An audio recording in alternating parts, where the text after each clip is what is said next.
Greetings YouTube, Captain Machine back for another video, and once again we're at the Eye of Sauron, which is appropriate because we're talking about journeys today. Once again, RPGaDay. We're doing these in batches, that's why they're not coming out consistently. Deal with it. I'll be honest with you, this is not my income, this is a hobby, and a lazy one at that. So I feel that I have a semi-unique approach to the concept of traveling or journeys in RPGs, because it has adapted and evolved a lot over the years. Gabriel's in the tree over there. So I started where I think a lot of players start. They see the random encounter tables in the DMGs or supplementary material and think that's how the world works. So you roll for random encounters, you never know what's going to happen, blah blah blah. I'll be honest with you, I did that, I thought that, I still bump into GMs that do that. I don't believe in it at all anymore.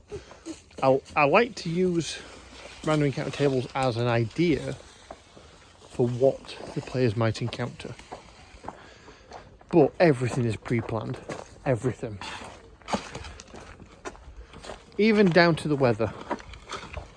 I don't roll on tables for stuff like that anymore. I basically dictate what it's going to be. I either have it change, the weather change based on what story I want to tell, or just to give some idea of the local climate. I briefly describe some local fauna. So it's not just you leave point A, you arrive at point B, 2 days have passed. You can do that, and I suspect in certain games that makes sense, but I like to play out the journey and such. Not every journey is dangerous, and not every journey encounters a bad guy or a monster, but I do feel that the air of danger should be present in all journeys where you're dealing with fantastical creatures and the like, because that's what makes the wilderness scary. That's what makes towns and cities feel safer. I mean, they're not, but they feel safer. They've got walls and stuff, you know. Yeah, so I think it depends on the story you want to tell.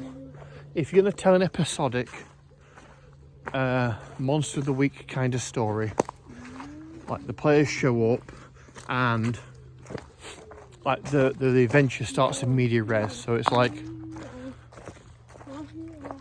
it's not like, oh, you arrive in town, blah blah blah, let's spend half an hour role playing the town and adventuring and going through that and shopping and all that. Like some GMs like to say, basically just dictate out what happened. You arrive in this town, you've been told to do this, you're now stood outside the tomb or haunted house or the cave or whatever. What do you do next? And I don't know, there's plenty. That is a good way of doing it if you're running an episodic game where every session is a different dungeon, a different encounter, a different monster of the week.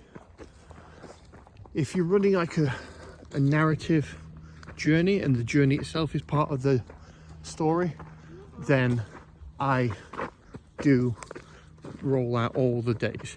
I'll be honest with you, most of the days are just a few paragraphs of monologue, and that's it. Like, the weather is a bit spotty, clouds in the sky, you pass a couple of merchants on the road, you drive past the local forest, which is in spring, so you can see all the buds on the trees, and you can hear animals and see the occasional squirrel staring at you through the foliage. And then the night falls, you find a nice little coppice of trees to camp at, you make a fire, and so and that's basically like a day of travel if I've got nothing planned for them. If I do have something planned for them, then I'll start that concept again. I know. So like, you're traveling down the road, you pass a couple of merchants, You pass by some woods, you see little squirrels staring at you, then all of a sudden all the wilderness goes quiet. Roll your notice checks and so on and so forth. So you can just narrate them into an encounter, but the encounters are never random, they're always pre-planned. I don't want to have a situation where the campaign takes a wild left turn because they encountered a monster or a concept or a group that I hadn't planned for. But that's it basically. Have fun, guys. See you later.